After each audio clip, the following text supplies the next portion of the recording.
ಸಿಂಹರಾಶಿಯ ಸ್ತ್ರೀಯರ ಒಂದು ರಹಸ್ಯಮಯವಾದಂತಹ ವಿಚಾರಗಳನ್ನು ಈ ವಿಡಿಯೋದಲ್ಲಿ ತಿಳಿಸಲಿದ್ದೇನೆ. ಸೊ ಪ್ರತಿಯೊಬ್ಬ ಸಿಂಹರಾಶಿಯ ಸ್ತ್ರೀಯರಿಗೂ ಈ ವಿಡಿಯೋ ರೀಚ್ ಆಗಬೇಕು. ಸೊ ದಯವಿಟ್ಟು ವಾಟ್ಸಪ್, ಫೇಸ್ಬುಕ್, ಮೆಸೆಂಜರ್, ಟೆಲಿಗ್ರಾಮಲ್ಲಿ ಶೇರ್ ಮಾಡಿಬಿಡಿ ವಿಡಿಯೋನ.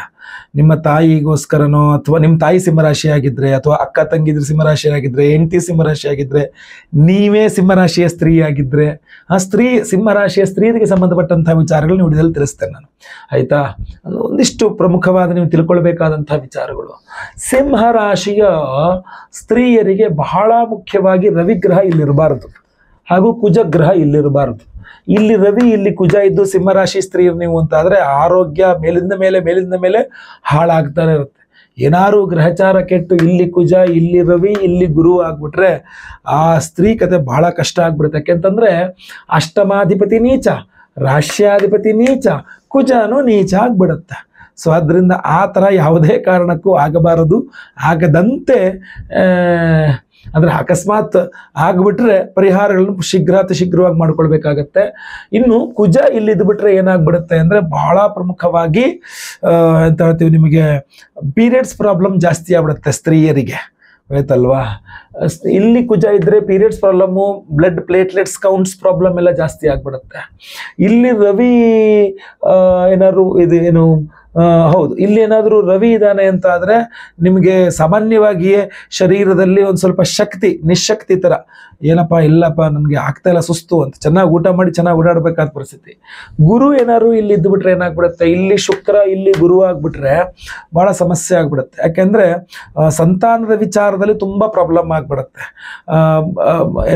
ಮ್ಯಾನ್ಯುಫ್ಯಾಕ್ಚರಿಂಗಲ್ಲಿ ಇವಾಗ ಡಾಕ್ಟರ್ ಹೇಳ್ಬಿಡ್ತಾರೆ, ಇಲ್ಲ ಅದು ಸ್ವಲ್ಪ ಸಮಸ್ಯೆ ಇದೆ, ಕೃತಕ ಗರ್ಭಧಾರಣೆ ಟ್ರೈ ಮಾಡಬೇಕು ಅನ್ನೋ ರೀತಿಯಲ್ಲಿ. ಯಾಕೆಂದರೆ ಪುರುಷರಲ್ಲಿ ಹೇಗೆ ವೀರ್ಯಾಣುಗಳು ಮುಖ್ಯವೋ, ಸ್ತ್ರೀಯರಲ್ಲಿ ಅಂಡಾಣುಗಳು ಅಂತ ಇರ್ತಾರಲ್ಲ. ಸೊ ಗುರು ಇಲ್ಲಿ ಬಂದ್ಬಿಟ್ಟು, ಕುಜ ಇಲ್ಲಿ ಬಂದು, ಶುಕ್ರ ಇಲ್ಲಿ ಬಂದ್ಬಿಟ್ರೆ ಅಂಡಾಣು ಸಮಸ್ಯೆ ಆಗ್ಬಿಡುತ್ತೆ. ಸಂತಾನ ಅಂದ್ರೆ ಕನ್ಸೀವ್ ಆಗಲ್ಲ, ಎಷ್ಟೇ ಪ್ರಯತ್ನ ಮಾಡಿದ್ರು. ಶುಕ್ರ ಇಲ್ಲಿದ್ರೆ ಇಂಟ್ರೆಸ್ಟೇ ಇರಲ್ಲ ದಾಂಪತ್ಯದಲ್ಲಿ.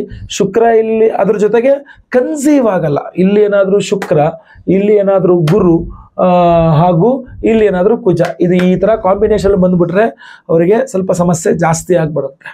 ಇಲ್ಲಿ ಇನ್ನು ಸಿಂಹರಾಶಿಯವರಿಗೆ ಇಲ್ಲಿ ಪಾಪಗ್ರಹಗಳು ಬಂದುಬಿಟ್ರೆ ವಿವಾಹ ಸ್ವಲ್ಪ ಸಾಮಾನ್ಯವಾಗಿ ಸಿಂಹರಾಶಿಯ ಸ್ತ್ರೀಯರಿಗೆ ವಿವಾಹ ನಿಧಾನ. ಯಾಕೆಂದರೆ ಸಪ್ತಮಾಧಿಪತಿ ಶನಿ.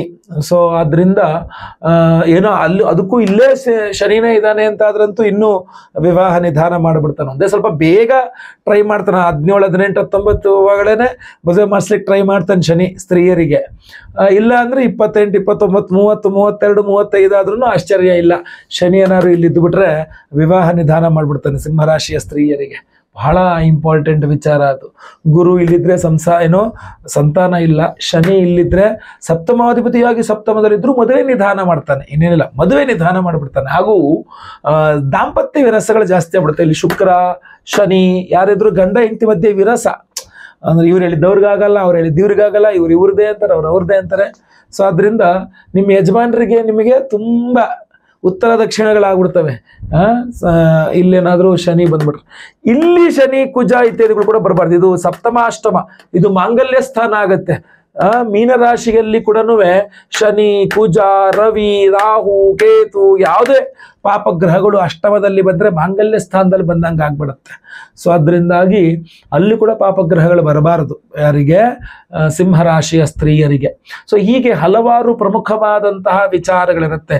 ಕುಜ ಇಲ್ಲಿದ್ರೆ ನಿಮಗೆ ಬರೀ ಆರೋಗ್ಯ ಅಷ್ಟೇ ಅಲ್ಲ, ವಿದ್ಯೆಯಲ್ಲೂ ತುಂಬ ಹಿನ್ನಡೆ ಆಗ್ಬಿಡುತ್ತೆ.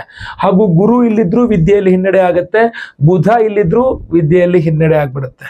ಆಮೇಲೆ ದುಡ್ಡು, ಫ್ಯಾಮಿಲಿ ಸಪೋರ್ಟೇ ಸಿಗಲ್ಲ ನಿಮಗೇನಾದ್ರೂ ಇಲ್ಲಿ ಬುಧ ಇದ್ಬಿಟ್ರೆ. ಜೊತೆಗೆ ಕುಜ ಇಲ್ಲಿದ್ಬಿಟ್ರೆ ಅಪ್ಪನ ಮನೆಯಿಂದ, ತವರು ಮನೆಯಿಂದ ಸಪೋರ್ಟ್ ಸಿಗಲ್ಲ. ಸಿಂಹರಾಶಿಯ ಸ್ತ್ರೀಯರಿಗೆ ಕುಜ ಇಲ್ಲಿದ್ರೆ ಎಷ್ಟೆಲ್ಲ ನೆಗೆಟಿವ್ಸ್ ನೋಡಿ. ಕುಜ ಇಲ್ಲಿದ್ದ ತಕ್ಷಣ ಸಿಂಹರಾಶಿಯ ಸ್ತ್ರೀಯರಿಗೆ ಅಪ್ಪನ ಮನೆ ಸಪೋರ್ಟ್ ಸಿಗಲ್ಲ, ಪೀರಿಯಡ್ಸ್ ಪ್ರಾಬ್ಲಮ್ಮು, ಆಮೇಲೆ ವಿದ್ಯೆತನ ತಲೆ ಹತ್ತಲ್ಲ, ಬಹಳಷ್ಟು ಸಮಸ್ಯೆಗಳು ಇಲ್ಲಿಂದನೇ ಕುಜನಿಂದಲೇ ರಿಲೇಟೆಡ್ ಆಗಿರುತ್ತೆ. ನಾನು ಆಗ್ಲಿಂದ ವಿಡಿಯೋಲಿ ಹೇಳ್ಕೊಂಬಂದಂತೆ ಇನ್ನೂ ಹೆಚ್ಚಿನದಾದಂತಹ ಬಹಳಷ್ಟು ವಿಚಾರಗಳಿದೆ. ಈಗ ಶುಕ್ರ ಇಲ್ಲಿದ್ದಾನೆ ಅಂತ ಆದರೆ ಧನಸ್ಥಾನದಲ್ಲಿ ಶುಕ್ರ ನೀಚ ಸ್ಥಿತಿಯಲ್ಲಿ ಆಗ್ಬಿಡ್ತಾನೆ ಅವರಿಗೆ, ಯಾರಿಗೆ, ಸ್ತ್ರೀಯರಿಗೆ. ಅವಾಗ ಏನಾಗ್ಬಿಡುತ್ತೆ, ದುಡ್ಡು ಇದ್ರೂ ಕೂಡ ಇವ್ರು ಯಾವುದನ್ನು ಬಳಸ್ಕೊಳಕ್ಕಾಗಲ್ಲ ಅಂತ. ಶ್ರೀಮಂತ ಜಿಪುಣ ಗಂಡನ ಹೆಂಡತಿ ಅಂತ ಅನ್ಕೊಳ್ಳಿ. ಅವಾಗ ನೋಡೋರ್ ಕಣ್ಣಿಗೆ ಬಿಡಮ್ಮ ನಿನ್ ಗಂಡ ಅಷ್ಟು ಕೋಟಿಗಳಿಗಿದೆಯಲ್ಲಮ್ಮ ಅಂತ. ಅದ್ರ ಗಂಡ ₹1 ಖರ್ಚು ಮಾಡಕ್ ಕೊಡಲ್ಲ ಹೆಂಡತಿಗೆ ಅನ್ಕೊಳ್ಳಿ. ಶುಕ್ರನ ಸ್ಥಾನದಿಂದಾಗ ಆಗುತ್ತೆ. ಅವಳಿಗೆ ಯಾವುದೇ ಆ ಹೆಣ್ಣಿಗೆ ದಾಂಪತ್ಯ ಸುಖಾನೂ ಇರಲ್ಲ, ಈ ಕಡೆ ಆಸ್ತಿ ಅನುಭವಿಸೋ ಅಂದ್ರೆ ಪ್ರತಿಯೊಂದಕ್ಕೂ ಗಂಡ ಲೆಕ್ಕ ಕೇಳ್ತಿದ್ದೆ, ಏನಕ್ಕೆ ಖರ್ಚು ಮಾಡಿದೆ, ಅದೇನಕ್ಕೆ ಖರ್ಚು ಮಾಡಿದೆ ಅಂತೇಳಿ. ಸೊ ಅದ್ರಿಂದ ಇಲ್ಲಿ ಸಮಸ್ಯೆಗಳು ಆಗ್ಬಿಡ್ತಾವ ಒಂದು. ಸೊ ಹೀಗೆ ಹಲವಾರು ವಿಚಾರಗಳಿದೆ. ನೀವು ವೈಯಕ್ತಿಕ ಜಾತಕ ಪರಿಶೀಲನೆ ಮಾಡಿಸ್ಕೊಂಡ್ರೆ ಅಥವಾ ಏನೋ ಒಂದು ಫೋನ್ ಕನ್ಸಲ್ಟೇಷನೋ ನೇರ ಭೇಟಿನೋ ಸ್ತ್ರೀಯರಿಗೆ ಸಂಬಂಧಪಟ್ಟಂತ ಏನೇ ವಿಚಾರಗಳಿದ್ರು ನಾವು ಅದಕ್ಕೆ ಸರಿಯಾದ ತಕ್ಕನಾದಂತಹ ಸಮಾಧಾನವನ್ನ ಪರಿಹಾರವನ್ನ ತಿಳಿಸಬಹುದು. ಯಾಕೆ ಕೆಲವರಿಗೆ ಮದುವೆ ಆಗಿರುತ್ತೆ, ದಾಂಪತ್ಯ ಸಮಸ್ಯೆ ಇರುತ್ತೆ, ಅಥವಾ ಮದುವೆ ಡಿವೋರ್ಸೇ ಆಗ್ಬಿಟ್ಟಿರುತ್ತೆ, ಕೆಳಗೆ ಸೆಕೆಂಡ್ ಮ್ಯಾರೇಜ್ ಮಾಡ್ಕೊಳ್ಬೇಕಾ ಬೇಡವಾ ಅನ್ನೋ ಅನುಮಾನ ಇರುತ್ತೆ. ಜಾತಕ ನೋಡಿದಾಗ ನಾವು ಅದನ್ನ ನೀಟಾಗಿ ಕ್ರಿಸ್ಟಲ್ ಕ್ಲಿಯರ್ ಆಗಿ ಹೇಳ್ಬೋದು. ಸಪ್ತಮದಲ್ಲಿ ಪಾಪಗ್ರಹಗಳಿದ್ರೆ ಸ್ವಲ್ಪ ದ್ವಿಕಳತ್ರ 2 ಸಲ ಮದುವೆ ಆಗೋ ಯೋಗ ಬಂದ್ಬಿಡುತ್ತೆ, ಆಯ್ತಾ. ಸೊ ಅದರಿಂದ ಅದ್ರ ಬಗ್ಗೆ ಎಲ್ಲ ಹೀಗೆ ನೇರ ಭೇಟಿ ಅಥವಾ ಫೋನ್ ಕನ್ಸಲ್ಟೇಷನ್ ವೈಯಕ್ತಿಕ ಜಾತಕ ಪರಿಶೀಲನೆ ಮಾಡಿಸ್ಕೊಳ್ಬಹುದು. ಈ ವಿಡಿಯೋನ ದಯವಿಟ್ಟು ನೀವು ಲೈಕ್ ಮಾಡಲಿಕ್ಕೆ, ಪ್ರತಿಯೊಬ್ಬ ಸಿಂಹರಾಶಿಯ ಸ್ತ್ರೀಯರಿಗೆ ರೀಚ್ ಆಗೋ ತನಕ ವಾಟ್ಸಪ್, ಫೇಸ್ಬುಕ್, ಮೆಸೆಂಜರ್ ಕಡೆ ಶೇರ್ ಮಾಡಲಿಕ್ಕೆ ದಯವಿಟ್ಟು ಮರಿಬೇಡಿ. ಒಳ್ಳೆಯದಾಗಲಿ. ಮುಂದಿನ ವಿಡಿಯೋದಲ್ಲಿ ಮತ್ತೆ ಪುನಃ ಸಿಗ್ತೇನೆ. ನಮಸ್ಕಾರ.